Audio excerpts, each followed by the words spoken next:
L'agité du local. À 12h15 sur 107.9, 101.7 à l'autre radio, à Château-Gontier et puis à Laval aussi. Le festival Enfants d'étoiles, lui, a bien lieu à partir de vendredi 21 mai jusqu'au 29. Au programme 12 films, 33 séances au total proposées en 9 jours au cinéma Confluence de Sablé-sur-Sarthe. Il avait été annulé lors de son premier jour en mars 2020. Le festival a été décalé cette année en mai, à quelques jours donc de la réouverture des cinémas. Habituellement, entre 3 et 4 000 festivaliers profitent d'une programmation autour de ce fil rouge. Des films dont les personnages principaux sont des enfants ou des adolescents. Un petit peu moins de spectateurs attendus cette année, Covid oblige, mais l'ADN de l'événement est maintenu, et comme l'explique sa programmatrice. Bonjour, je suis Nicole Bedoué, je programme le cinéma à l'Entracte, à Sablé-sur-Sarthe, et dont le festival Enfants d'étoiles. Donc le festival Enfants d'étoiles qui revient du 21 au 29 mai donc à l'Entracte à Sablé. Une édition peut-être où vous aviez un peu peur qu'elle ne se maintienne pas ? Oui, c'est une édition qui était prévue initialement en mars, qu'on a redécalé en mai parce que par rapport au planning des choses qu'il y avait, on l'avait redécalé. Évidemment, là, l'actualité fait que on rouvre les cinémas ce mercredi 19 mai. Du coup, voilà, en quelques jours. Entre l'annonce de cette date et puis aujourd'hui, il a fallu essayer de reconstruire quelque chose pour reproposer aussi ce programme au public. Depuis 1991 à peu près, ça existe. En fait, le centre culturel à l'époque proposait une programmation cinéma hebdomadaire qui avait été créée pour faire une proposition plutôt art et essai, film en version originale, film d'auteur, etc. Et l'idée c'était d'avoir un moment où on ne fasse que du cinéma dans la salle de spectacle.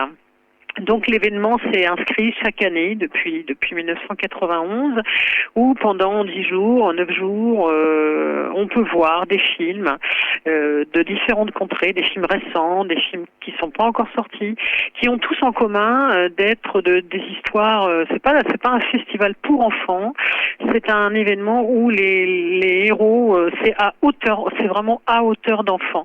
Toutes les choses sont vues et vécues par les héros et héroïnes qui sont des enfants et des adolescents. C'est un peu le point commun. Alors il y a des choses très très différentes, de territoires géographiques de la planète très très différents, mais il y a vraiment un intérêt de les mettre tous côte à côte par rapport à une image aussi du monde d'aujourd'hui et du monde ressenti aussi par les adolescents et les jeunes. Donc c'est la jeunesse à l'écran vraiment, Enfants d'étoiles. Qu'est-ce qui guide justement votre programmation ? Donc hormis justement ce point commun entre tous les films, c'est vrai que j'imagine qu'il y a quand même un certain nombre de films qui pourraient faire partie de ces critères. Qu'est-ce qui fait que vous avez choisi ces 12 films pour ce festival ? Alors déjà, il faut les voir, il faut en visionner. Moi, j'en vois beaucoup parce que je fais aussi partie. Enfin, je suis aussi la présidente du réseau de l'association Graines d'Images, qui est une association départementale qui réunit toutes les salles art et essai du territoire. Donc, on travaille à découvrir des films, on travaille à les visionner, on travaille à les accompagner. Voilà, il y a un choix. On voit les films, donc on sait de quoi on parle aussi.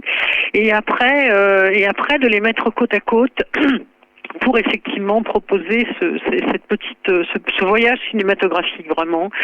Après les choix, effectivement, moi je trouve très intéressant de mettre côte à côte un film du Canada et un film du Bhoutan ou un film mexicain où il y a des problématiques et des sujets qui sont de toute façon qui sont communs aux enfants, aux adolescents. Il y a leur avenir, les problèmes aussi plein de sujets qui peuvent être abordés, l'addiction aux écrans, l'immigration, la vie dans certains quartiers. Voilà, ce sont des choses, et l'amitié. Il y a plein de sujets qui vont se retrouver dans l'ensemble des films avec effectivement des présentations, des mises en images différentes, puisque nous sommes face à des jeunes réalisateurs et réalisatrices du monde. Donc c'est une belle image que nous avons de par ces auteurs, ces artistes, puisque ce sont des œuvres cinématographiques avant tout.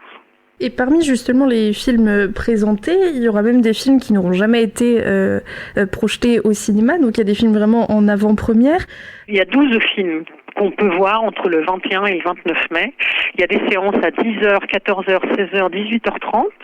On ne fait pas de séance à 21h puisqu'en fait, nous sommes contraints, avec le confinement, de limiter les déplacements du public le soir.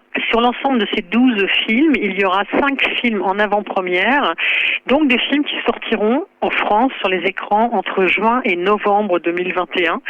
Donc des films qu'on aura la chance de voir dans une salle de cinéma avant leur sortie au niveau national. Alors il y a Los Lobos, un film mexicain qui est vraiment un film à hauteur d'enfant qui raconte l'immigration d'une famille des États-Unis, du Mexique vers les États-Unis. Et comme le vécu par les enfants, leur quotidien, avec beaucoup de poésie et avec beaucoup de choses évoquées aussi autour de ce changement de vie. Il y aura Petite Maman, qui est le dernier film de Céline Sciamma. Céline Sciamma, c'est une très très belle œuvre cinématographique. Le film a été sélectionné au Festival de Berlin. Elle a fait énormément de films. Elle a déjà une très très belle cinématographie. Le film a été très très peu vu en salle. Ça sera une des premières occasions de le voir en salle, puisque la sélection à Berlin s'est faite par Internet. Il y a eu dans les films qu'elle a réalisés, Céline Sciamma, il y a eu notamment Portrait de la jeune fille en feu, qui a été primé au Festival de Cannes 2019. Il y a eu Bande de filles, Tomboy. Elle a fait le scénario aussi de Ma vie de courgette. Beaucoup de choses aussi, Naissance des pieuvres quand on a 17 ans. Donc une jeune et grande cinéaste française. Donc là, vraiment une première occasion de voir ce film dans la salle. Dans les autres avant-premières, nous aurons Gagarine. Gagarine, c'est une œuvre vraiment solaire sur un jeune adolescent qui est dans le quartier Gagarine, qui va être démoli et qui est un lieu de vie de son histoire, de sa famille. C'est un film extrêmement poétique et c'est une œuvre dont on va beaucoup parler aussi. Donc ça sera, pour aller voir, il y aura 2 séances au cours de la semaine. Après, nous clôturerons aussi avec le film Ibrahim. Ibrahim, c'est le premier long métrage de Samir Gheshmi. Une relation, une belle histoire d'amour paternel et d'émancipation. C'est aussi la révélation d'un jeune acteur. C'est un très beau film également. Donc, beaucoup d'opportunités de voir des films en avant-première à Sablé. J'imagine que aussi ça doit faire du bien. Là, on parlait de la réouverture des cinémas, le festival qui revient. J'imagine qu'il avait été reporté l'année précédente. Ça fait du bien justement d'avoir une belle et vraie programmation pour cette année. C'est un vrai bonheur parce que déjà retourner dans la salle de cinéma, je crois que ça c'est notre plus grande chance. Et puis avoir accès à des films qui viennent de plein d'endroits de la planète. On a cette chance. Là, on a des films mexicains, films du Canada, films du Bhoutan, films français évidemment. C'est un vrai voyage cinématographique avec vraiment des œuvres. C'est aussi une image d'un moment qui est donnée. Tous ces jeunes réalisateurs nous expose cette jeunesse aujourd'hui.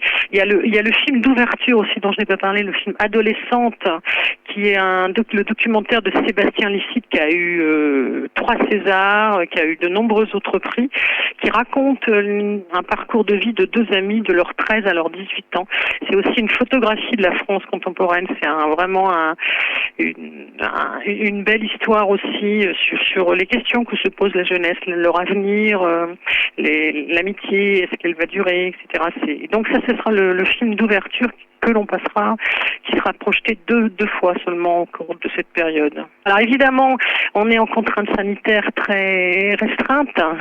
La salle, nous pouvons ouvrir, les salles peuvent ouvrir, mais avec des jauges réduites à 35%, des fauteuils entre chaque personne. Donc là, le projet Enfants d'étoiles qui va se dérouler dans le nouveau cinéma de Sablé, le cinéma Confluence, qui qui est un nouveau lieu tout neuf, qui dispose de 3 salles. Il y aura une salle réservée pour Enfants d'étoiles, où voilà, il y aura une capacité de 60 places maximum pour chaque séance. Donc évidemment, il faudra réserver pour venir. J'ai vu qu'il y avait, alors en plus des projections classiques, on va dire, qu'il y avait aussi des rencontres débats qui étaient prévues en parallèle de ces séances plus classiques. Normalement, il y a un prix du jury, Enfants d'étoiles, il y a un prix du public. Les contraintes de regroupement, etc., nous ont contraints à annuler des choses, mais il reste trois moments forts dans cette période. Il y aura d'abord 2 leçons de cinéma le dimanche 23 mai. Bon, ça tombe bien, c'est un grand week-end férié. On aura du temps pour aller au cinéma. En plus de tous les films Enfants d'étoiles dont je vous ai parlé, tous les ans, il y a un film patrimoine qui est avec aussi un enfant, un héros, un jeune héros. Là, ce sera Bébert et l'omnibus, un film de Yves Robert, un film de 1963, et qui servira de support, donc un film grand public, famille évidemment, à découvrir en salle, et qui servira de support à une leçon de cinéma. La leçon de cinéma, nous avons une pédagogue, Ghislaine Lassiès, qui intervient sur notre festival et qui vient décrypter le film, comment ça se fabrique, comment on arrive à ce plan et pourquoi on a cette sensation et comment on nous l'a traduit. C'est toujours très très intéressant. Ça, c'est une éducation au regard en fait. Je crois qu'on en a besoin. Il y a tellement d'images. Et la même journée, elle fera aussi une leçon de cinéma à 16h sur le film mexicain Los Lobos. Donc 2 moments de rencontre le dimanche, un jour de disponibilité, et puis il y aura une rencontre le mardi 25 à la séance de 18h30 avec Anthony Laurent qui est directeur de la revue Science Critique, qui nous fera réfléchir sur les risques des écrans, la surutilisation des écrans, puisqu'en fait le film Sing Me a Song parle de l'arrivée des portables dans un monastère du Bhoutan. Donc c'est aussi des problématiques qui se posent chez nous, mais ailleurs dans plein de pays. Et donc ce moment permettra cette rencontre, cette explication avec le public de cette thématique abordée dans le film. Pendant tout Enfant d'étoiles, le public pourra voter pour le film de son choix. À chaque sortie de séance, il sera possible de poser un petit coupon dans une urne pour dire j'ai aimé, j'ai pas aimé, et l'ensemble de ces votes permettront d'annoncer un prix du public le dernier jour à 18h30. Donc quelques moments d'animation quand même, malgré les contraintes sanitaires qui nous limitent dans les rencontres et dans les regroupements.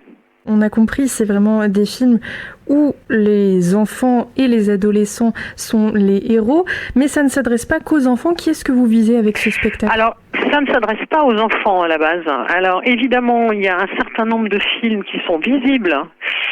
Nous avons sur l'ensemble des films, nous avons une grille où j'ai mis un âge parce que beaucoup de choses sont visibles, mais sur grand écran, ensemble, en famille, c'est quand même un événement où on peut venir en famille aussi, voir des films ensemble, ça reste un moment fort pour chacun, pour petits et grands.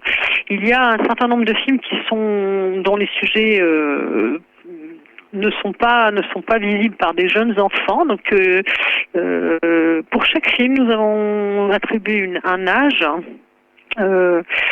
où ça va de 8 ans à 15-16 ans selon les sujets, mais voilà, ce n'est pas un événement pour enfants. Des enfants, des adolescents peuvent venir voir. Il y a des âges que nous conseillons. Après, chacun peut faire son choix. Au fur et à mesure des années, moi j'ai vu le public venir se faire un film, 2 films, et puis petit à petit des gens qui se sont fait 5, 6, 7 films, et puis de plus en plus de gens qui se sont fait la sélection complète des 10 films. Donc il y a une espèce d'émulation où on vient voir des films, on discute à la sortie. Enfin, il y a quelque chose comme ça d'un moment de festival, d'un moment de fête aussi autour du grand écran. Et c'est ça l'identité d'Enfants d'étoiles, où chacun, on vient voir des films, on en parle, beaucoup d'émotions quand même aussi. C'est vraiment un projet porteurs d'humanité, je dirais. Et puis ce sont des films qui parlent à tous, et avec toujours cette histoire d'être à hauteur d'enfant, donc je pense des choses qui sont émouvantes, et bon, des œuvres cinématographiques quand même aussi fortes, avec des jeunes réalisatrices, jeunes réalisateurs qui créent des œuvres artistiques, et ça c'est vraiment très enrichissant. Voilà, c'est un grand voyage cinématographique. Et pour participer à ce grand voyage, vous pouvez réserver vos places dès demain directement au cinéma ou sur le site cinéma-confluence.com. Pour les tarifs, comptez 7,50 € la séance, 6,50 € si vous faites partie des abonnés. À noter aussi qu'une carte de 10 entrées à 50 € est proposée.